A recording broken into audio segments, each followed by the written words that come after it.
नमस्कार, आप देख रहे हैं न्यूज इंडिया। आपके साथ मैं हूं निदा अहमद। 137 साल की पुरानी पार्टी कांग्रेस, जिसमें एक बार फिर से नेतृत्व को लेकर सवाल खड़े हो रहे हैं। पार्टी में अध्यक्ष पद को लेकर सुगबुगाहटें तेज है, क्योंकि अगले महीने अक्टूबर तक पार्टी को नया अध्यक्ष मिल जाएगा। वैसे तो पार्टी की पहली पसंद कांग्रेस के युवराज राहुल गांधी ही माने जा रहे हैं, जबकि लिस्ट में राजस्थान के सीएम अशोक गहलोत समेत कई और नेताओं के नाम शामिल हैं। हालांकि पार्टी के अध्यक्ष पद को संभालने के लिए राहुल अभी भी तैयार नहीं है। वो अध्यक्ष बनने से इनकार करते नजर आ रहे हैं और दूसरी तरफ पार्टी के अंदर अंतर्कलह दिख रही है। पार्टी के कुछ सांसद अध्यक्ष पद के चुनाव की प्रक्रिया पर सवाल खड़े कर रहे हैं। 5 सांसदों ने अध्यक्ष पद के चुनाव में पारदर्शिता, निष्पक्षता को लेकर चिंता जताई है, जिनमें मनीष तिवारी, शशि थरूर जैसे नेता शामिल हैं। वंशवाद और परिवारवाद में डूबी पार्टी कैसे लोगों का भरोसा जीतेगी, क्योंकि पिछले 8 साल में लगातार कमजोर हुई कांग्रेस के सभी किले ध्वस्त हो चुके हैं। पार्टी सियासी ऑक्सीजन की कोशिश में है। ऐसे में सवाल यह है कि जो पार्टी अपने नेताओं को जोड़कर नहीं रख पा रही, वो भारत को कैसे जोड़ सकेगी। इन सब पर अपने मेहमानों से बातचीत करेंगे, लेकिन उससे पहले आपको दिखाते हैं ये खास रिपोर्ट।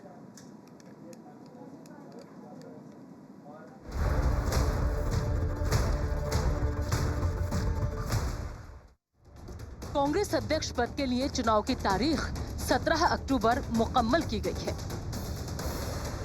चुनाव को लेकर पार्टी की तैयारियां जोरों पर हैं। अध्यक्ष पद के लिए कई नाम सामने आ रहे हैं, मगर कांग्रेस के कड़धार राहुल गांधी पार्टी की पहली पसंद बताए जा रहे हैं।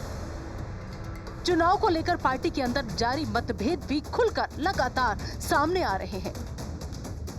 कांग्रेस के कई नेताओं ने अध्यक्ष पद के चुनाव में पारदर्शिता और निष्पक्षता को लेकर सवाल खड़े किए हैं। देखिए, मैं कहूँगा कि जिन एमपीज ने लिखा है, यह इस बात का सबूत है कि ये कांग्रेस पार्टी है, ये भारतीय जनता पार्टी नहीं है। यहाँ इनर डेमोक्रेसी है।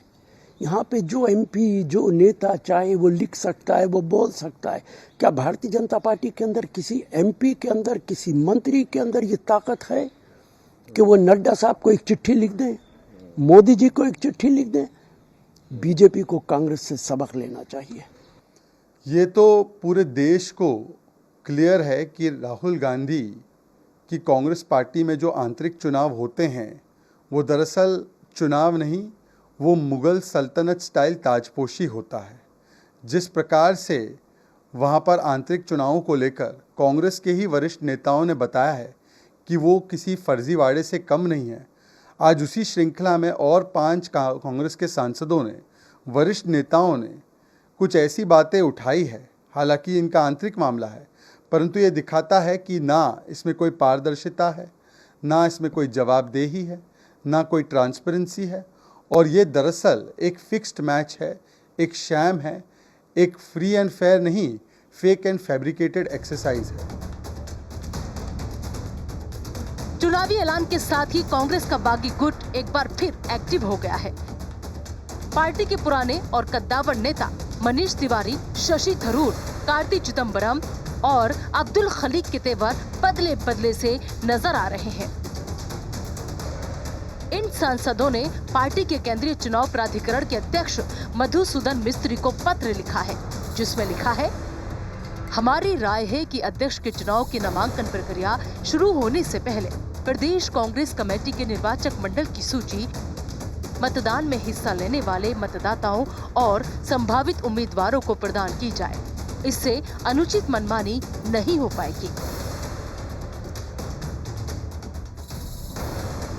कांग्रेस में जारी कलह और भारत जोड़ो यात्रा के दौरान राहुल गांधी ने अध्यक्ष पद को लेकर फिर जवाब दिया है।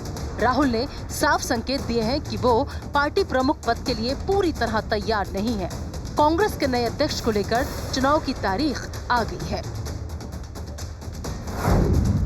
पार्टी ने ऐलान किया है कि नए अध्यक्ष का चुनाव 17 अक्टूबर को होगा। 19 अक्टूबर को काउंटिंग होगी। पार्टी ने ये फैसला वर्किंग कमेटी की मीटिंग में पिछले महीने लिया था। चुनावी शेड्यूल के मुताबिक 22 सितंबर को नोटिफिकेशन जारी किया जाएगा। 24 सितंबर तक नॉमिनेशन किया जा सकता है। 30 सितंबर तक नामांकन पत्र वापस लिया जा सकता है। फिर 17 अक्टूबर को अध्यक्ष पद के लिए चुनाव होगा। चुनावों के नतीजे 19 अक्टूबर को घोषित किए जाएंगे। उधर पार्टी के अंदर घमासान मचा हुआ है। तमाम नेता पार्टी छोड़कर जा चुके हैं। गुलाम नबी आजाद कुछ दिनों पहले ही पार्टी को अलविदा कर जोरदार झटका दे चुके हैं, जबकि अश्विनी कुमार कपिल सिब्बल पहले ही हाथ का साथ छोड़ चुके हैं। गुलाम नबी आजाद ने पार्टी छोड़ने के बाद सारा ठीकरा राहुल गांधी और उनकी मंडली पर फोड़ा था। देखिए, जो पहली चीज़ वो चिट्ठी लीक की कैसे हुई ये तो अपने में अचंभे की बात है, तो मिस्त्री जी को भी इस बात को खंगालना चाहिए कि किसने इसको लीक कर दिया।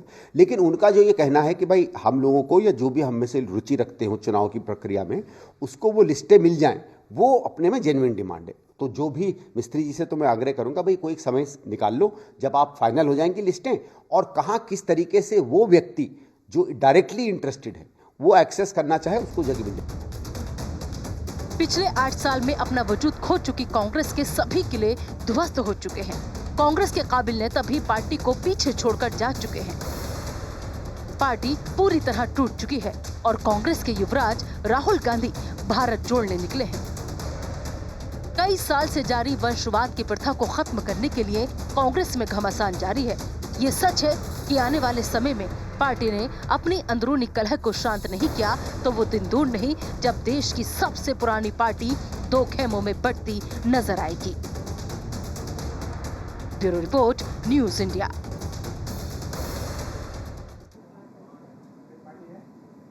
तो चिट्ठी, चिंता और चुनाव, चलिए इसी पर अगले 1 घंटे करेंगे बहस। मेहमानों का बड़ा पैनल हमारे साथ जुड़ चुका है। आइए सबसे पहले उन सभी का तारुफ मैं आप सभी के साथ करा देती हूँ। दरअसल हमारे साथ रितु चौधरी जी जो कि प्रवक्ता है कांग्रेस की, वो जुड़ चुके हैं। रितु जी, बहुत बहुत स्वागत है आपका।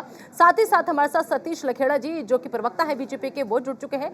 इनके अलावा आलोक वत्स जी जो कि राजनीतिक विश्लेषक है, वो हमारे साथ स्टूडियो में मौजूद है। साथ ही साथ कपिल मदान जो कि राजनीतिक विश्लेषक है, वो जुड़ चुके हैं। इनके अलावा राजीव रंजन झा जो कि वरिष्ठ पत्रकार हैं, वो भी हमारे साथ जुड़ चुके हैं। आप सभी मेहमानों का बहुत बहुत स्वागत है हमारी इस खास चर्चा में, खास डिबेट में। सबसे पहले रितु चौधरी जी, आप ही के पास आना चाहूंगी और समझना चाहूंगी कि मैम एक लाइन में क्लियर कट टू कट कि चयन होगा या फिर चुनाव होगा। देखिए नीता जी, भारत में कांग्रेस पार्टी एकमात्र लोकतांत्रिक पार्टी, केवल यही एक ऐसी पार्टी है जहां अध्यक्ष पद का चुनाव होगा। अब हम पर सवाल उठाने वाले वो लोग हैं जिनके यहाँ पर मुगलई शासन चलता है कि अपने वहां से ऑर्डर आता है ऊपर से और अध्यक्ष बना दिया जाता है। कौन लोग हैं मैम, कौन लोग हैं, जरा कुछ क्लियर करेंगे कि कौन लोग हैं जो सवाल उठा रहे हैं? आप अच्छे से जानते हैं जो लोग सवाल उठा रहे हैं। मैंने तो जो पढ़ा या जितनी समझ मेरी है उसमें आप ही के लोग हैं जो सवाल उठा रहे हैं। मैंने आपको नीता जी बोला ना, ये लोकतांत्रिक पार्टी है। इस पार्टी में हर व्यक्ति को अपनी बात कहने का अधिकार है और जहाँ लोकतंत्र होता है वहाँ पर कोई भी है विरोध सवाल उठना स्वाभाविक है। ये कोई ऐसी स्वाभाविक बात नहीं है। मतलब मानती है कि विरोध है? नहीं, विरोध देखिए, अपनी बात कहने का अधिकार सभी को है। उनको लगा कि ये बात कहनी चाहिए, उन्होंने कह दी। लेकिन वो चिट्ठी जो लीक हुई उसके बारे में जो है ये जांच का विषय है कि चिट्ठी जो है किस प्रकार से लीक हो जाती है, ये जांच का विषय है। लेकिन इसमें जो है ये लोकतंत्र का ये स्वभाव होता है। जांच का विषय तो एक ये भी है ना कि अपने ही लोग बागी क्यों हो रहे हैं, क्योंकि ना चिट्ठी लिखी जाती और ना चिट्ठी फिर लीक होती। जब लिखी नहीं जाती तो लीक भी तो नहीं होती ना मैम। ठीक है, आगे आऊंगी और भी लोगों का, मेहमानों का रिएक्शन एक एक ले लेते हैं, उसके बाद इस अपने डिबेट को हम आगे बढ़ाएंगे। हमारे साथ दरअसल सतीश लखेड़ा जी जो कि बीजेपी के प्रवक्ता है। सतीश जी, कांग्रेस तो ये कह रही है कि सब कुछ ठीक है और ठीक है, लोगों को आजादी है, जो चाहे वो कह सकता है, लेकिन सवाल यह है कि चिट्ठी लीक कैसे हुई। तो सवाल जो कांग्रेस का चिंतन मंथन है, क्या वो अभी भी यही होना चाहिए कि चिट्ठी लीक कैसे हुई, या इस पर होना चाहिए कि चिट्ठी लिखी ही क्यों गई? नीता जी, सबसे पहले मैं इस बात पे आता हूं कि मेरी बहन जो कह रही हैं कि हमारी पार्टी लोकतांत्रिक है, आज से 103 साल पहले 1919 में मोतीलाल नेहरू जी इस पे कांग्रेस के अध्यक्ष बने थे और आज़ादी से आज तक इन 75 सालों में लगातार 11 बार नेहरू जी जवाहरलाल नेहरू जी बने, 3 बार इंदिरा जी बनी, राजीव जी बने और 19 साल से सोनिया जी हैं। आप सोचिए कि 32 साल इस पार्टी में आज़ादी की बात से 14 लोग बाहर के बने, परिवार से बाहर के, और 43 साल से एक ही परिवार है, लगातार है। और 19 से भी जो ये पार्टी के भीतर उहापोह है, क्योंकि एक घर में 3 इनके अध्यक्ष रहते हैं, उन्हीं में से तय होना है। वही मन नहीं बना पा रहे हैं। राहुल जी कभी कहते मैं अभी मन नहीं बना पा रहा हूँ। 49 चुनाव राहुल जी के नेतृत्व में हुए और 39 चुनाव पार्टी हारी है। उसके बावजूद भी सबसे बड़े नेता, लोकप्रिय नेता के तौर पे वो भारत जोड़ो यात्रा पे निकले हुए। इसलिए लोकतंत्र कितना है, हाँ ये जरूर है कि कांग्रेस पार्टी के भीतर अनेक वो कांग्रेस पार्टी एक बात और कहती है, माफ करना आपको बीच में रोक रही सतीश जी, कांग्रेस पार्टी एक बात और बीच में कहती है, कम से कम भले ही चाहे परिवार से ही कोई आए, हम चुनाव कराते तो है, बाकी और पार्टियां तो ये भी नहीं कराती। नहीं, चुनाव कहाँ होता है, किस तरह का होता है? ये तो अपने ही बोर्ड ऑफ डायरेक्टर्स और अपने ही अंदर का इनका अपना सिस्टम है, प्राइवेट लिमिटेड कंपनी है, ये यही जानते हैं आपस में। मगर पार्टी के भीतर 2 पक्ष हैं। एक पक्ष वो है जो लोकतंत्र चाहता है, एक पक्ष वो है जो परिवार भक्ति चाहता है, जो पार्टी तय। उसी को आदेश दे दिया, इस ऐसा नहीं है सर। मैं अपनी बात पूरी नहीं, दरअसल वो ये कह रही है, क्योंकि ऋतु चौधरी जी कांग्रेस की प्रवक्ता है, वो ये कह रही है कि हमारे यहाँ ऐसा नहीं होता कि हाईकमान ने किसी को भी उठा करके बना दिया। कम से कम हम एक चुनाव की प्रक्रिया भले ही चाहे औपचारिकता के लिए करें, करते तो हैं। नहीं, औपचारिकता के लिए क्यों करेंगे निदा जी? इस पैनल में बहुत ऐसे नहीं होता, औपचारिकता से कुछ भी नहीं होता। मैम उसी इलेक्शन में तो आपके अपने लोग सवाल उठा रहे हैं ना कि पारदर्शिता नहीं है। उसी इलेक्शन पे आपके अपने लोग सवाल उठा रहे हैं कि पारदर्शिता नहीं है। नेता जी, बाकायदा लोकतंत्र में ये लोकतंत्र का स्वभाव होता है कि 2-4 अगर आपके विरोधी सवाल नहीं उठे तो वो लोकतंत्र किस चीज का? उसको लोकतंत्र आप कैसे कहेंगी? वो तो लोकतंत्र है। अगर मान लो सब कुछ सपाट चल रहा है तो वो लोकतंत्र नहीं है, माफ कीजिएगा, फिर वो तानाशाही होती है। ये हमारी पार्टी की पहचान है कि 4-5 स्वर अगर ऐसे उभरे हैं, मतलब तो आप ये कह रही है कि आपकी पार्टी के लोग, जो बड़े बड़े दिग्गज लोग चिट्ठी लिखकर अपनी नाराजगी जाहिर कर रहे हैं, अपनी कुछ डिमांड रख रहे हैं, तो वो तानाशाही कर रहे हैं? नहीं, मैं ये कह रही हूँ, ये पहचान है, ये इस बात का प्रूफ है, ये सबूत है कि हमारी पार्टी में लोकतंत्र है। हमने ये इतना, हमारी पार्टी में स्वतंत्रता है कि कोई भी अपनी बात को स्वतंत्र रूप से रख सकता है। ठीक है, उन्होंने अपनी बात रख दी। ठीक है, उन्होंने अपनी बात रख दी। अब जवाब दे दीजिए, क्या उनकी बात मानी जाएगी, सुनी जाएगी? जो चिट्ठी में डिमांड की है उसको फॉलो करेगी कांग्रेस पार्टी? देखिए, जो कानून का हमारा एक अपना संविधान है, संविधान के अनुसार प्रक्रिया होती है, उसके अनुसार ही होगी। जो कैंडिडेट है उनको अगर चिट्ठी चाहिए होगी तो कैंडिडेट को जो है प्रोवाइड करा सकते हैं। लेकिन आप कहेंगे कि उसको बिल्कुल ही जो जनता को दर्शा दिया जाए, तो इन्होंने अभी जो है जितने भी प्रभारी बनाए हैं, क्या हमें लिस्ट दी थी? क्या आपको लिस्ट दी थी? क्या किसने प्रभारी बना दिए? किसने बना दिए? भाजपा ने जो प्रभारी बनाए। अरे मैम, दिक्कत यही है, मैम दिक्कत यही है ऋतु जी, आप समझ ही नहीं पा रही है कि हुआ क्या है। भाजपा ने चिट्ठी नहीं लिखी है, बीजेपी ने कुछ नहीं मांगा है, आपके अपने लोगों ने, आपके अपने दिग्गज लीडर्स मैम इसकी मांग कर रहे हैं। मैं पूछना लेकिन आपने मेरे एंटी में अगर भाजपा प्रवक्ता को बिठाया तो मैं उन्हीं से सवाल करूंगी ना, कि अगर भाजपा किसी पदाधिकारियों की लिस्ट जारी करती है तो पहले क्या वो सार्वजनिक करती है उसको? अच्छा, ठीक है, आप ये कह रहे हैं कि जब आप नहीं करते तो हम भी क्यों करेंगे? ठीक है, चलिए और मेहमानों को भी बीच में ले आते हैं, एक रिएक्शन ले लेते हैं। आलोक वत्स जी हमारे साथ स्टूडियो में है, आपके पास आएंगे। सतीश जी, एक रिएक्शन सबसे ले लूं। दरअसल आलोक जी, आप एक राजनीतिक विश्लेषक हैं, आपने अभी तक बहुत चुनाव देखे भी होंगे, और खासतौर पर कांग्रेस के जब चुनाव होते हैं अध्यक्ष पद को लेकर, वो भी आपने देखा होगा। आप कैसे देख रहे हैं इस चीज को कि जो अंदरूनी कलह निकल कर सामने आ रही है वो पार्टी को कितना नुकसान पहुंचाएगी आगे जाकर? देखिए, राष्ट्र देख रहा है कि क्या हो रहा है। ये सारी विपक्षी दलें, इधर केजरीवाल जी कह रहे हैं मैं भारत भ्रमण करने जा रहा हूँ, शुरू भी कर दिया उन्होंने। इधर राहुल जी की कवायद जारी है कश्मीर, कन्याकुमारी से कश्मीर तक जाने की। लेकिन इनके आपसी मामले इतने उलझे हुए हैं, जैसे अभी इनका अध्यक्ष का चुनाव होना है, उस पर उंगलियां उठ रही हैं। लोगों को विश्वास नहीं हो रहा है कि ये निष्पक्ष ढंग से होगा। लोग सूची मांग रहे हैं कि जो लोग इस निर्णायक मंडल में होंगे उनकी सूची जारी की जाए, जो मिस्त्री जी जारी नहीं कर रहे हैं। तो ये दर्शाता है कि अंदर से लोकतंत्र का अभाव है, और एक ही आदमी को घुमा फिरा कर पिछले इतने दिनों से जो हम सुन रहे हैं, घूम फिर कर धुरी एक ही आदमी पर जाके अटक जाती है। तो इस दृष्टिकोण से और जहां जहां ये चुनाव लड़े हैं, जहां जहां इन्होंने स्टार कैंपेनर के रूप में गए हैं, वहां पर जनता ने इनको रिजेक्ट कर दिया है। तो कांग्रेस में कोई नया चेहरा अगर आता तो ज्यादा बेहतर होता।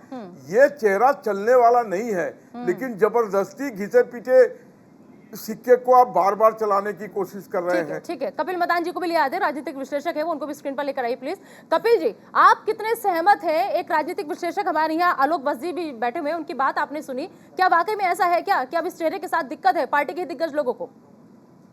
देखिए, मैं ये समझता हूँ कि जैसे ऋतु जी ने बोला कि किसी भी इलेक्शन प्रोसेस को बेटर बनाने के लिए, फेयर बनाने के लिए क्रिटिसिज्म भी हो सकता है प्रोसेस का, और प्रोसेस को बेटर बनाने के लिए सुझाव भी हो सकते हैं। और ये ही डेमोक्रेसी की एक निशानी है कि हर एक इंसान को अपनी बात रखने का मौका दिया जाना चाहिए।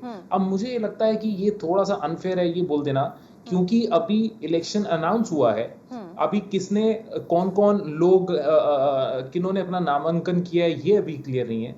तो मुझे पहले ही ये बोल देना, ये कंक्लूजन निकाल देना कि पारदर्शिता नहीं है, पार्टी के अंदर प्रॉब्लम है, मुझे लगता है कि ये बहुत नासमझी वाली बात है, और ये प्रीमेच्योर है ये कह देना, क्योंकि उंगलियां उठाने के लिए तो किसी भी प्रोसेस पे उंगलियां उठाई जा सकती हैं। अगर आप बीजेपी पे देखें, आप पिछले 15 साल में बीजेपी में देखें कि प्रेसिडेंट किस तरीके से अपॉइंट होते हैं। अगर आप नड्डा जी का अपॉइंटमेंट देखें, अगर मैं आपसे पूछूं किस आधार पे नड्डा जी को अपॉइंट किया गया था, क्या प्रोसेस था, क्या कारण थे कि जिसकी वजह से उनको वो ओहदा दिया गया? कोई चुनाव तो हुआ नहीं।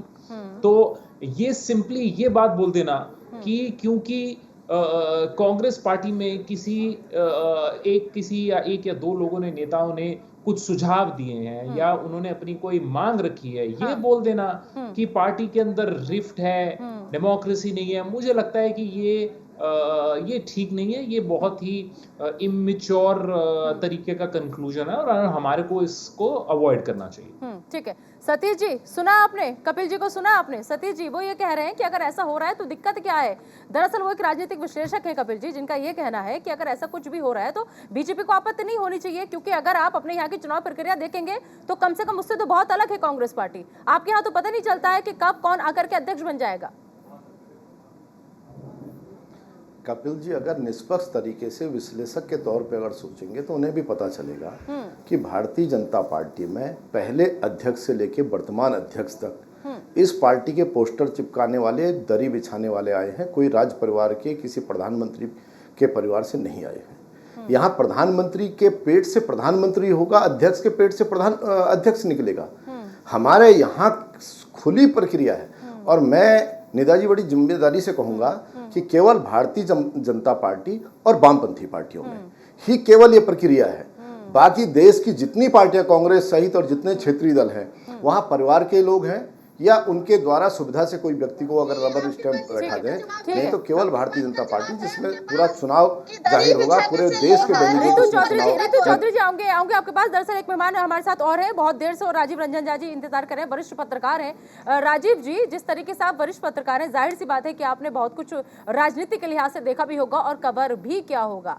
क्या लग रहा है आपको कि जिस तरीके से अभी तक पूरा जो हमारा सारांश निकला है इस चर्चा का, इस डिबेट का, उसको लेकर के जो सवाल उठ रहे हैं वो जायज है कांग्रेस के अंदर खुद? इसे आप अंतरकलह कहेंगे, या फिर उनकी जो मांग है चिट्ठी लिख करके जो वो मांग रहे हैं जायज है? पारदर्शिता होनी चाहिए चुनाव में। निश्चित रूप से पारदर्शिता की मांग जायज है और पारदर्शिता होनी चाहिए, लेकिन विडंबना यह है कि हमारे देश में, वैसे तो हम दुनिया का सबसे बड़ा लोकतंत्र होने का दावा करते हैं, लेकिन ये लोकतंत्र जिन राजनीतिक दलों के सहारे चलता है, उन दलों के अंदर कहीं भी वास्तविक अर्थों में लोकतंत्र नहीं है। और इस मामले में मैं किसी भी पार्टी को नहीं कह सकता कि उसके अंदर वास्तविक अर्थों में, सच्चे अर्थों में लोकतंत्र के तरीके से, लोकतांत्रिक तरीके से चुनाव होते हैं और चुनाव के माध्यम से लोग ऊपर की सीढ़ियां चढ़ते हैं। ऐसा कहीं भी नहीं हो रहा, किसी भी दल में नहीं हो रहा। और अभी भाजपा प्रवक्ता कह रहे थे कि भाजपा में होता है और वामपंथी दलों में होता है। माफ करिए, मैं इन दोनों दलों के लिए भी सहमत नहीं हूं कि यहाँ भी सच्चे अर्थों में लोकतांत्रिक प्रक्रिया जो है वो अपनाई जाती है विभिन्न पदों पर लोगों को नियुक्त करने के लिए। ऐसा कहीं भी नहीं हो रहा, किसी भी दल में नहीं हो रहा। तो इस मामले में मेरा ये मानना है कि एक संवैधानिक व्यवस्था बननी चाहिए, क्योंकि हमारा लोकतंत्र वैसे तो अगर आप संवैधानिक रूप से जाएंगे तो संविधान में राजनीतिक दलों का कोई जिक्र नहीं है। लेकिन उसके बाद फिर बहुत सारे कानून बने, दल बदल निरोधक कानून बना, सब कुछ। तो अब आज की तारीख में राजनीतिक दलों की जो एक मान्यता है, उसके मद्देनजर चुनाव आयोग को यह जिम्मेदारी दी जानी चाहिए कि जो भी राष्ट्रीय स्तर के दल हैं उनका कम से कम राष्ट्रीय और राज्य स्तर पर जो निर्वाचन हो, जो पूरे सांगठनिक चुनाव हो, और जो राज्य स्तर के दल हैं उनका भी कम से कम राज्य स्तर पर जो चुनाव हो, या उनकी जो केंद्रीय जो भी इकाइयां बनती हैं उनके चुनाव की सारी निगरानी, कि उनका वोटर लिस्ट कैसे तैयार हुआ, चुनाव की प्रक्रिया कैसे हुई, नामांकन कैसे हुए, नामांकन सही तरीके से हुए या नहीं हुए, इन सब की व्यवस्था चुनाव आयोग को सौंपनी पड़ेगी। इसके बिना वास्तविक अर्थों में किसी भी दल के अंदर लोकतांत्रिक प्रक्रिया स्थापित नहीं होने वाली है।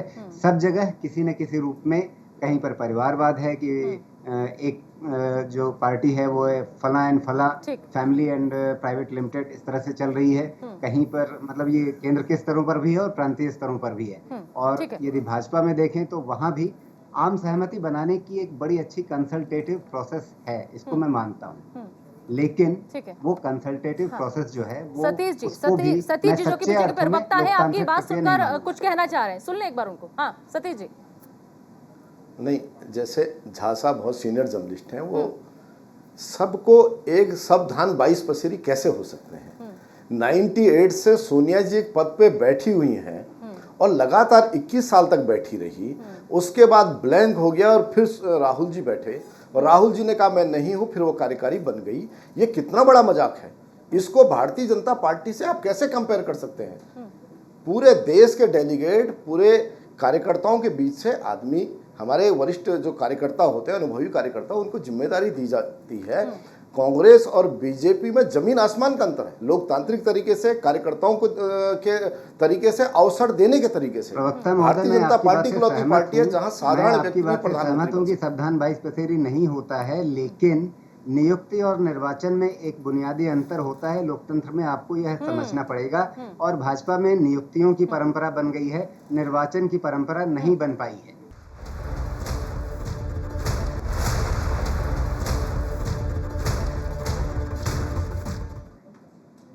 तो चिट्ठी, चिंता और चुनाव इसी पर कर रहे हैं हम बड़ी बहस कलह में। दरअसल कांग्रेस पार्टी जो है वो उलझी हुई है। सवाल ऐसे में यही है और हर कोई इस सवाल का जवाब जानना चाहता है कि आखिर कौन होगा कांग्रेस का नया अध्यक्ष। मेहमानों का बड़ा पैनल लगातार हमारे साथ जुड़ा हुआ है। आइए एक बार फिर से उन सबके बारे में आपको मैं बता देती हूँ। दरअसल हमारे साथ रितु चौधरी जी जो कि प्रवक्ता है कांग्रेस की, सतीश लेखेड़ा जी जो कि बीजेपी के प्रवक्ता है, आलोक वत्स जी जो कि राजनीतिक विश्लेषक है, कपिल मदान जी जो कि राजनीतिक विश्लेषक है और राजीव रंजन झा जो कि वरिष्ठ पत्रकार है। तमाम मेहमान हमारे साथ जुड़े हुए। रितु चौधरी जी, सबसे पहले मैं आप ही के पास आना चाहूंगी ब्रेक के बाद।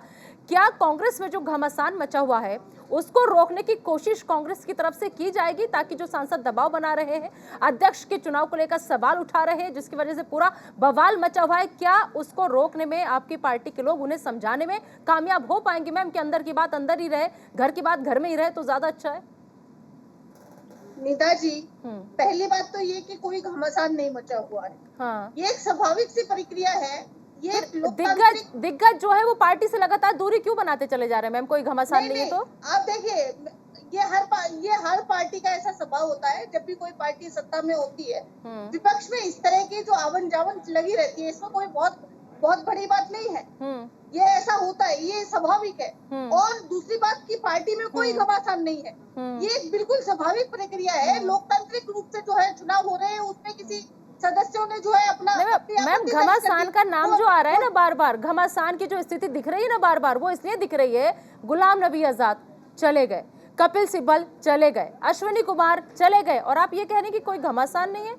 नहीं लगता कि मंथन होना चाहिए कि आखिर ऐसी क्या वजह है? वो दिग्गज जो कांग्रेस पार्टी के नाम से जाने जाते थे मैम, जिनका चेहरा, जिनका नाम आते ही कांग्रेस पार्टी की पूरी छवि आ जाती थी, जब हमारे अपने हमारा साथ छोड़ते हैं ना तो मैम बाहर वाले को कहने का मौका मिल जाता है। मैं सिर्फ इतना कह रही हूँ आपसे। नीता जी, ये कांग्रेस पार्टी है, ये केवल 2 या 3 व्यक्तियों से नहीं चलती है। ये बीजेपी नहीं है कि दो लोग इसे पूरी पार्टी को चला दें। ये समंदर है, ये लोगों से चलती है। ये देश के, भारत के जितने भी लोग हैं, अरे मैम मैं फिर कुछ कह दूंगी तो आप कहेंगे कि मुझे बोलने नहीं दे रही, लगातार खुद ही सवाल पे जवाब किए चले जा रही है। मैम जब हमारे ही नहीं रहेंगे, हमारे ही लोग जाएंगे तो किन लोगों से चलाएंगे हम? देखिए अगर हमारे होते तो जाते क्यों? हाँ, अच्छा ये वो बात हमारे आप नहीं समझ थे। नहीं, हमारे होते तो जाते क्यों? अगर अरे कोई फिर मतलब फालतू में हमने गैरों को मंत्री पद दे दिया, फालतू में हमने गैरों को मुख्यमंत्री बना दिया, फालतू में हमने गैरों को इतने साल अपने साथ रख लिया, हमारे थे ही नहीं वो। देखिए हमारा जो फर्ज है वो हमने निभाया। गुलाम नबी जी जब तक हमारे साथ थे हमने पूरा सम्मान दिया, उनको आदर दिया और हमेशा जो है शीर्ष पदों पर रखा। उन्हें लगा कि उन्हें जाना चाहिए, वो चले गए। उनको ऐसा लगा आंतरिक उनका जो है सफदरजंग का उनका घर का मामला था, वो नहीं चाहते थे कि वो चला जाए, तो उन्होंने जो है हमसे दूरी बना ली, बेहतर समझी। तो वो ठीक है, ऐसे लोग हमें चाहिए भी नहीं है कि जो लोग केवल एक घर के प्रति और पार्टी से जो है बेवफाई कर जाए, ऐसे लोग हमें चाहिए भी नहीं। ठीक है, अब इस चीज पर आप ये बताइए कि भाजपा में अगर कोई छोटा, आप बताइए नितिन गडकरी जी को कमेटी से हटा दिया कि इनकी पार्टी में घमासान नहीं मच रहा है। आप ये बताइए कि 8 वर्षों में आपने किसी मंत्री का, किसी सांसद का नाम सुना है क्या कि ये पार्टी में घमासान नहीं है? सतीश जी को ले आते हैं, सतीश जी को ले आते हैं, डिबेट आप मुझे बोलने नहीं देती। अच्छा ठीक है मैम बोलिए। अरे मैम आप सारे सवाल जो है कांग्रेस से छोड़ के, कांग्रेस की चिंता छोड़ के बीजेपी की फिक्र आपको लगातार हो रही है, तो मैं उन्हीं से जवाब ले लेती हूँ। मैडम आप ये बताइए कि भाजपा की चिंता नहीं, आपको कांग्रेस की चिंता है तो हमें भी तो भाजपा की चिंता है। हाँ। भाजपा भी तो देश चला रही है ना, तो देश में जो पार्टी चला रही है उसमें लोकतंत्र नहीं होना चाहिए क्या? हाँ। हमें इस बात पर नहीं गौर करना चाहिए, मीडिया को इस बात पे गौर नहीं करना चाहिए कि इतने जो है 8 सालों से किसी सांसद या किसी मंत्री का नाम सुनने में क्यों नहीं आया? जब अगर जो है स्वास्थ्य मंत्री का काम भी प्रधानमंत्री जी खुद कर लेते हैं, रक्षा मंत्री का काम भी प्रधानमंत्री जी खुद कर लेते हैं, फाइनेंस मिनिस्टर का काम भी खुद कर लेते हैं। आपने सुना है कभी किसी मंत्री को, विदेश मंत्री को आपने सुना है कभी इस तरह का? ठीक है, अब जवाब ले लो। लोकतंत्र है, ठीक है, मैं आप सवाल नहीं करती है। अब जवाब, अरे सवाल मैम आप करें, मैं जब मुझे तो आप जवाब भी नहीं लेने दे रही, जवाब ले लूं, जवाब ले लेती हूं। सतीश जी, रितु चौधरी जी का ये कहना है, दरअसल कांग्रेस पार्टी का ये कहना है कि भाई आपके यहाँ तो सारे काम एक ही आदमी करता है, फाइनेंस मिनिस्टर जो है वो भी एक ही आदमी संभालता है, अगर हम स्वास्थ्य मंत्रालय की बात कर ले वो भी एक ही आदमी संभालता है, आपके यहाँ तो सारे मंत्रालय ही एक आदमी संभालता है जिसका नाम है नरेंद्र मोदी। हमारी अगर अध्यक्ष पद एक आदमी संभाले तो आपको दिक्कत क्या है? अगर मेरी बहन रोज अखबार पढ़ेंगी, टीवी देखेंगी तो पता चलेगा कि देश का एक ढांचा है, उसमें अलग अलग मंत्रालय है, उसके मंत्री काम कर रहे हैं। हम मुद्दे पे आते हैं कांग्रेस के चुनाव की। इस पैनल में जितने विद्वान बैठे हैं वे, आप कोई भी व्यक्ति ये नहीं बता सकता है कि नड्डा जी के कार्यकाल खत्म होने के बाद कौन भारतीय जनता पार्टी का अगला अध्यक्ष बनेगा। और मैं भाजपा का एक छोटा सा कार्यकर्ता, इस देश का नागरिक, कांग्रेस के हालातों को देख के बता सकता हूं कि 3 लोग जो एक घर में रहते हैं उन्हीं में से एक अध्यक्ष बनेगा। इससे ज्यादा और क्या पारदर्शिता हो सकती है? इसीलिए तो कांग्रेस के नौजवान सांसदों की मांग है मधुसूदन मिस्त्री जी से कि हमें बताया जाए डेलीगेट कौन है, कौन वोट करेगा, वोटर कौन होंगे, प्रक्रिया क्या होगी, पारदर्शिता की अपेक्षा कर रहे हैं। और जो लोग विवश होकर उपेक्षाओं के साथ जा रहे हैं, रितु जी कुछ जवाब देना चाह रही, वो शायद बताना चाह रही है कि कौन होगा, क्या होगा, कैसे होंगे। जी रितु जी, देखिए प्रक्रिया जो है वो पता है उन्हें कि किस प्रकार से प्रक्रिया होती है। पीसीसी डेलीगेट्स जो है वो अपना मत रखेंगे, वो प्रक्रिया उनको सबको पता है। ऐसा नहीं है कि उनको प्रक्रिया नहीं पता है। उन्होंने अपनी आपत्ति दर्ज कराई है, वो जायज है, वो करानी चाहिए, अच्छी बात है कि कराई है। उनको अगर किसी प्रकार का डाउट है तो ठीक है, उन्होंने जाहिर कर दिया, इसमें कौन सी बड़ी बात है? अभी बताइए। चलिए, आपने इतना माना तो रितु जी कि जो आपत्ति दर्ज कराई है वो जायज है। आपत्ति दर्ज कराना मैडम लोकतंत्र में जायज होता है। ये भाजपा सरकार नहीं है कि कोई आपत्ति दर्ज नहीं करा सकता, जो है स्टूडेंट अपनी आवाज नहीं उठा सकते, मगर आपत्ति दर्ज कराते कराते लोग पार्टी छोड़ दे रहे हैं, ये दिक्कत की बात। मीडिया अपनी बात नहीं रख सकता है। मीडिया जो है, कभी सच्चाई, महंगाई पर कोई चर्चा होती है क्या? कोई डिबेट हुई है क्या? बेरोजगारी पर कोई डिबेट हुई है क्या? आज भारत के जो हालात है वो ऐसे 70 साल में कभी नहीं हुए। मैडम रितु जी एक मिनट, हमारे ना दरअसल 3 शो जाते हैं जिसमें हम जो है 5 बजे डिबेट करते हैं, 6 बजे जनता के बीच जाकर उनके सवाल जवाब लेके आते हैं और 8 बजे सत्य की विजय करते हैं, जिसमें आप उठा करके देख लीजिएगा पिछला रिकॉर्ड कि हमने कब कब महंगाई पे बात की है, कब कब बेरोजगारी पे बात की है। ऐसा नहीं है मैडम कि जिस दिन आप अगर आकर के बैठेंगी तो उस दिन उसी हिसाब से मुद्दा उठाया जाएगा।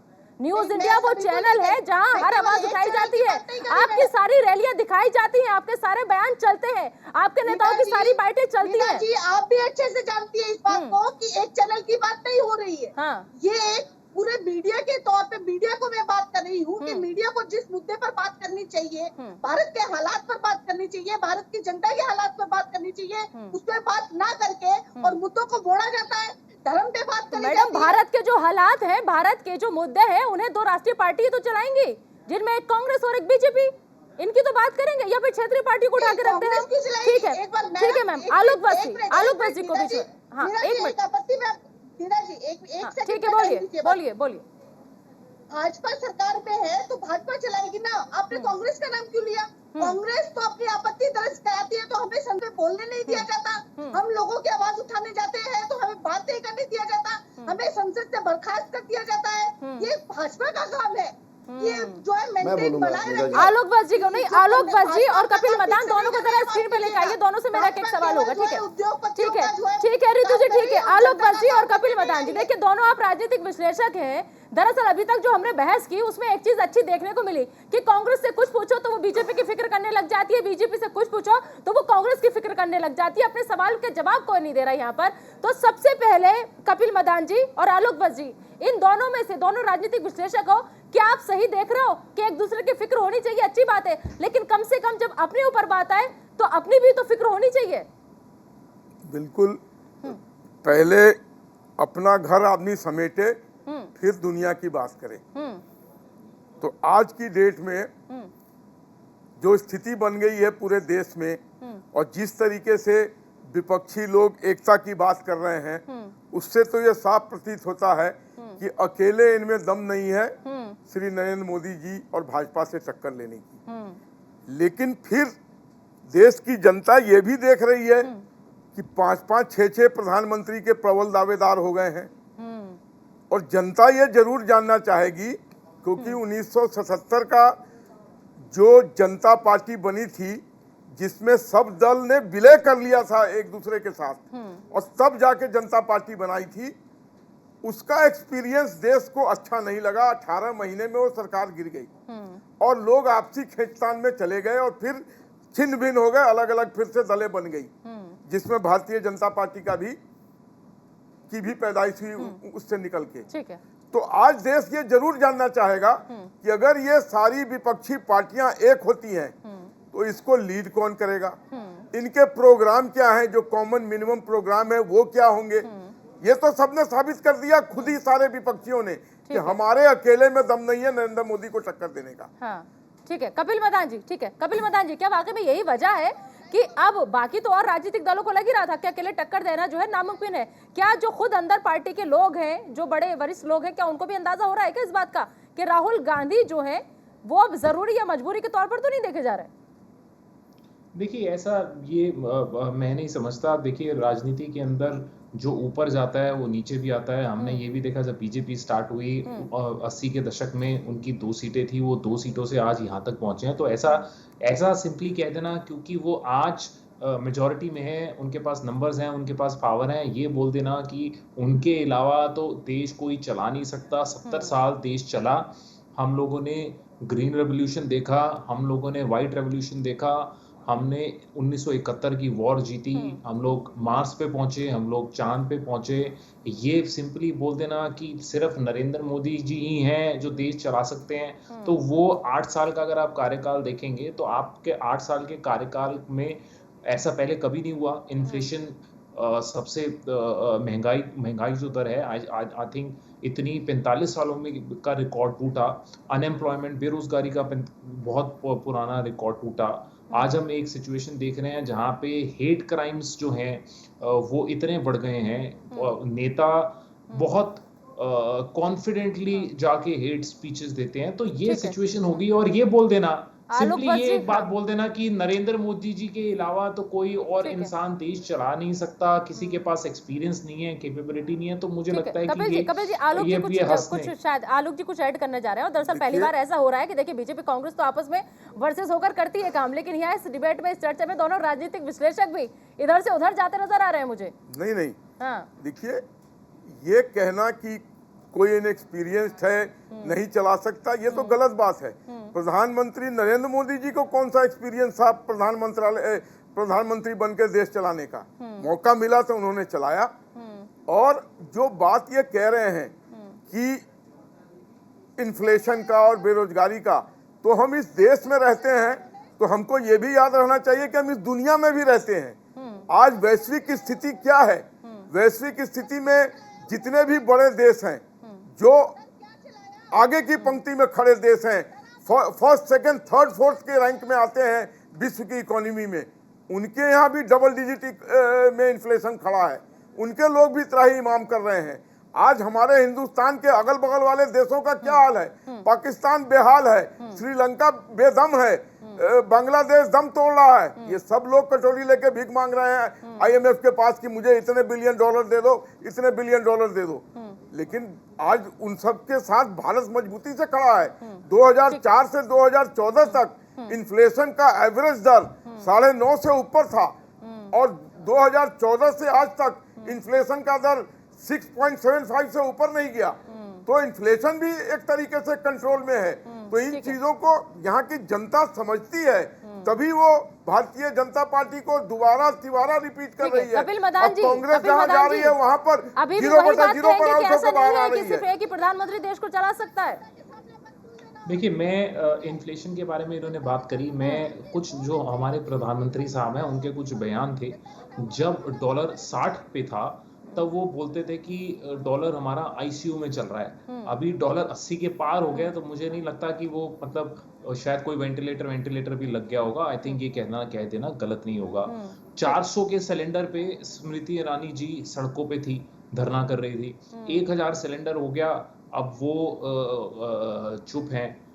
पेट्रोल प्राइसेस पे नरेंद्र मोदी साहब बोलते थे 2014 के अंदर, हमने सबने देखा हर अखबार के 4-4, 5-5 पन्नों में डिफरेंट अखबारों के अंदर अच्छे दिन दिखाए गए जब पेट्रोल मेरे ख्याल से 60 या 70 रुपए का था। तब हमारे को बताया गया था कि ये तो बुरे दिन है जी, एक अच्छे दिन आएंगे, नरेंद्र मोदी सरकार आएगी। और अब पेट्रोल भी 100 के आसपास है। तो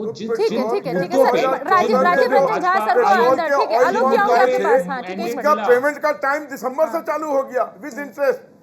वो तो भुगतना पड़ रहा है भारतीय जनता पार्टी को, जो IPO लेके मनमोहन सिंह आए थे और उन्होंने दाम नहीं बढ़ने दिए। उस IPO का रिडेम्पशन तो दिसंबर से चालू हो गया है। ठीक है, पेट्रोल पे जिस दिन डिबेट रखेंगे उस दिन ही आंकड़े रख दीजिएगा। दरअसल मैं एक बार राजीव रंजन झा जी आपके पास आना चाहूंगी। सर, क्या लग रहा है आपको कि आप देखिए वरिष्ठ पत्रकार हैं, इस लिहाज से ये चिट्ठी, ये चिंता, ये चुनाव और निष्पक्ष वोट का सुझाव कितना जायज है? बहुत जायज है, क्योंकि अगर आप सीताराम जी के केसरी जी के चुनाव के समय को याद करें तो ये भी कहा जाता है कि उस समय उन्होंने पूरी वोटर लिस्ट मैनिपुलेट कर ली थी और इस तरह से वो अध्यक्ष बने थे। तो अध्यक्ष पद का चुनाव यदि कांग्रेस का होने जा रहा है तो उसमें वोटर लिस्ट कौन सी है, उसमें कौन कौन से लोग हैं, वो पहले से लोगों को मालूम होना चाहिए। और अभी कांग्रेस प्रवक्ता की ओर से कहा जा रहा था कि ठीक है, जब लोग नामांकन करेंगे उनको दे दिया जाएगा। क्यों भाई? पूरे देश का वोटर लिस्ट सबके सामने रहता है। कांग्रेस पार्टी का वोटर लिस्ट ऐसा क्या गोपनीय होना चाहिए कि वो मीडिया के सामने नहीं होना चाहिए, आम जनता के सामने नहीं होना चाहिए, कांग्रेस के समर्थकों के सामने नहीं होना चाहिए, या कांग्रेस के विरोधियों के सामने नहीं होना चाहिए? ठीक है, रितु चौधरी जी, ऐसा क्या है, क्यों नहीं होना चाहिए? अभी तो राजीव जी ने पहले बोला कि जो है चुनाव आयोग के हाथ में होना चाहिए। पहले तो मैं यही बोलना चाहूंगी कि चुनाव आयोग के हाथ में अगर जो है पार्टियां होंगी तो लोकतंत्र क्या रहेगा? फिर लोकतंत्र की गरिमा क्या रहेगी? कि वो तो लोकतंत्र तो रहा ही नहीं। लोकतंत्र में यही तो है कि पार्टियां जो है अपनी मर्जी से कोई भी आम आदमी, कोई भी आम व्यक्ति जो अपनी राय रख सकता है। अगर हर चीज को कंट्रोल में आप कर दोगे तो लोकतंत्र रह नहीं जाएगा ना। इतने वरिष्ठ पत्रकार हैं, उसके बाद इस तरह की बात कर रहे हैं, मुझे तो बहुत अचरज होता है। तो ये लोकतंत्र की परिभाषा, रितु जी, ये लोकतंत्र की परिभाषा की अपनी पार्टी के वरिष्ठ नेताओं को समझा पाएगी कांग्रेस? अरे नीता जी, ये बहुत मामूली सी एक चीज है कि कोई अगर पार्टी में किसी प्रकार का विरोधाभास हो रहा है, ये तो अच्छी बात है, ये तो लोकतंत्र की निशानी है ना। अब ये समझिए ना कि कांग्रेस में लोकतंत्र है, इसीलिए तो वो आवाज उठा पाए। अगर हम भाजपा की तरह हमारे यहाँ तानाशाह होता तो कोई आवाज नहीं उठा पाता। अब जान भी नहीं पाती कि कौन नाराज है, कौन नाराज नहीं है। किसी को पता भी नहीं चलता किसको अध्यक्ष बना जाएगा, किसको अध्यक्ष नहीं बनाया जाएगा। किसी को भी उठा के अध्यक्ष बना दिया जाएगा, अपने प्रिय किसी व्यक्ति को, अपने खासदार को। ये तो कांग्रेस की खूबी है, ये तो कांग्रेस की खूबसूरती है, जो कि 4 व्यक्तियों ने अगर आपत्ति दर्ज करी तो अच्छी बात है। ये तो आपको बल्कि खुश होना चाहिए कि इस तरह का लोकतंत्र एक पार्टी में देखने को मिल रहा है। और जो मेरी समझ में ये नहीं आ रहा कि आप जिस चिट्ठी को लोकतंत्र का हिस्सा बता रही हैं, जिस विरोध को आप लोकतंत्र करार दे रही हैं, जिस नाराजगी को आप लगातार संविधान के तहत जायज करार दे रही हैं, नहीं लगता मैम कि इस पर बहुत चिंतन मंथन करने की जरूरत है? चिट्ठी लिखने की नौबत क्यों आई? वो लोग आकर के आपसे बातचीत भी तो कर सकते थे, पार्टी के आला कमान हाई कमान से आके अपनी बात रख तो सकते थे, एक बार उनसे मुलाकात करके अपनी नाराजगी जाहिर भी तो कर सकते थे। देखिए मैडम, जो सीडब्ल्यूसी की मीटिंग होती है उसमें सब अपने विचार रखते हैं। ये बात पहले भी उठी थी कि गुलाम नबी आजाद जी उससे जस्ट पहले जो है सीडब्ल्यूसी की मीटिंग अटेंड करी थी, उन्होंने अपनी बात नहीं रखी। अब इसमें तो मेरा जोर तो है नहीं कि उन्होंने क्यों नहीं रखी, उन्होंने बाद में जो है चिट्ठी के जरिए क्यों बात कही। और जो अभी सांसद है वो भी अपनी बात रख सकते हैं, हो सकता है रखी भी हो, ये पार्टी का आंतरिक मामला है, ये हम कैसे मीडिया में आपको बोल दें। ठीक है, सतीश लखेड़ा जी को आ जाते हैं। सतीश लखेड़ा जी, देखिए पार्टी का ये अंदरूनी मामला है, कोई चिट्ठी लिख रहा है ये भी अंदरूनी मामला है, कोई चिंता जाहिर कर रहा है ये भी अंदरूनी मामला है, और अगर चुनाव के निष्पक्ष वोट के सुझाव की बात दे रहा है ये भी उनका अंदरूनी मामला है। लेकिन नहीं लगता यही अंदरूनी मामला जो है आने वाले वक्त में आपको बहुत फायदा पहुंचाने वाला है? देखिए, अंदरूनी मामला अगर कांग्रेस पार्टी के अंदर का होता तो अच्छी बात है, कांग्रेस का विषय है, भारतीय जनता पार्टी किसी पार्टी का विषय नहीं होना चाहिए। मगर ये इतने अंदर का मामला है कि केवल 10 जनपद का मामला है, इनको कुछ बाहर वालों को पता नहीं रहता है। हर बार 10 जनपद अपने आप ही तय कर देता है कि AICC ने तय कर दिया है, डेलीगेट्स ने तय कर दिया है, ये अध्यक्ष होंगे। कांग्रेस में 2 बार चुनाव की नौबत आई। जब सोनिया जी 97 में सदस्य बनी और अध्यक्ष नहीं बन सकती, वो 97 में कांग्रेस में आई है, उस समय सीताराम केसरी जी को अध्यक्ष बनाया। तो जब देखा कि गांधी परिवार से बाहर का व्यक्ति बन रहा तो कई लोगों की इच्छाएं हुई, उसमें चुनाव हुआ। शरद पवार जी और राजेश पायलट जी भी चुनाव लड़े, तो 6500 वोट सीताराम केसरी जी को मिले। और 1 साल बाद सीताराम केसरी जी को किस तरह गांधी परिवार के गुंडों के द्वारा बाहर फेंका गया, वरिष्ठ पत्रकार बैठा, इन लोगों ने कवर किया होगा। और 2000 में भी सोनिया गांधी जी के समय पे जितेंद्र प्रसाद जी ने चुनाव लड़ा, उनको 94 वोट मिले थे। उस समय जैसे पंचायत चुनाव या ब्लॉक प्रमुख के चुनाव था, उस तरीके से भगदड़ मची थी कांग्रेस में। 2 ही बार चुनाव की नौबत आई है। वही डिमांड कर रहे हैं आज नौजवान कांग्रेस के सांसद कि हमें बताया जाए डेलीगेट कौन है, कौन वोट डालेंगे, वोटर कौन होंगे। हर बार बंद कमरे में जो 10 जनपद में हो जाता है, ऐसा मत कीजिए। बिल्कुल ठीक है। आलोक बस जी, क्या लग रहा है आपको कि बाकायदा पूरी बात चिट्ठी लिख करके बाहर आ गई, चिट्ठी लीक भी हो गई, सबको पता भी चल गया, अभी भी अंदरूनी रह गई क्या? देखिए, यही तो चिंता का विषय है कि अगर ऐसी बातें हमें एक हिंदुस्तान को एक मजबूत विपक्ष चाहिए, इसमें कोई शक नहीं है। कि अगर मजबूत विपक्ष नहीं होगा तो सत्ता पक्ष निरंकुश हो जाएगा। और आज की डेट में बहुत ही कमजोर है विपक्ष। तो एक स्वस्थ लोकतंत्र के लिए एक मजबूत विपक्ष भी चाहिए जो expose, depose and then propose करे किसी चीज को। लेकिन इसका अभाव है। और जिस तरीके की कवायद कांग्रेस के अंदर हो रही है, जो चीजें मिल बैठ के तय हो सकती थी वो सारी चीजें सार्वजनिक की जा रही हैं। अंदर में उन चीजों को कंट्रोल कर लेना चाहिए था। भारतीय जनता पार्टी में अगर अध्यक्ष का चुनाव होता है तो अगर निर्विरोध किसी जगह चुनाव होता है तो वहाँ चुनाव कराने की जरूरत ही नहीं पड़ती है। लेकिन आज तक चू चप्पड़ नहीं हुआ, कोई विद्रोह नहीं हुआ। इसका मतलब एवरीथिंग इज अंडर कंट्रोल, सारी चीजें कंट्रोल में है और सारी प्रक्रिया से आती है। वहाँ भी पंचायत लेवल से उठकर और अध्यक्ष तक के लिए सारी प्रक्रिया अपना के तब अध्यक्ष घोषित होता है। लेकिन कांग्रेस में इसका अभाव है। उधर वो भारत जोड़ो कर रहे हैं, इधर लोग यहाँ कांग्रेस तोड़ो की बात कर रहे हैं कि भाई हमारा तो जो अध्यक्षीय चुनाव है वही गलत हो रहा है। ठीक है, वरिष्ठ नेता लोग इस पर उंगली उठा रहे हैं। तो पहले इनको अपने घर को जोड़कर सब भारत जोड़ो की तरफ जाना चाहिए था। रितु चौधरी जी, दरअसल हाँ ठीक है, आलोक बस जी का ये मानना है कि भारत जोड़ो की जगह अगर कांग्रेस जोड़ो पे पहले ध्यान दे लेते तो शायद पार्टी थोड़ी मजबूत हो जाती। निदा जी, कांग्रेस पूरी तरह से जुड़ी हुई है और कांग्रेस का काम जो है भारत को जोड़ना, जो सांप्रदायिकता भाजपा ने फैलाई है, जो निरंकुशता भाजपा ने फैलाई है, उसको खत्म करना कांग्रेस का काम है। और भारत जोड़ो यात्रा के द्वारा ये बहुत अच्छी तरह से ये काम किया जा रहा है। और अभी 3 दिन ही हुए हैं, आज 4था दिन है, तभी से भाजपा में इतनी भगदड़ और घमासान मच गया कि इतनी लगा मामला उठा है, कभी कोई मामला उठा है। रितु जी की एक बात मुझे बहुत अच्छी लगी इस पूरे डिबेट के दौरान कि भले चाहे कांग्रेस जोड़ों की बात कर लूं उसमें भी बीजेपी, अगर मैं कांग्रेस के अध्यक्ष पद की बात कर लूं उसमें भी बीजेपी, अगर मैं आपस में अंदरूनी कलह की बात कर लूं तो उसमें भी बीजेपी। कांग्रेस है कहां फिर? ठीक है कपिल जी, आपसे जवाब चाहूंगी।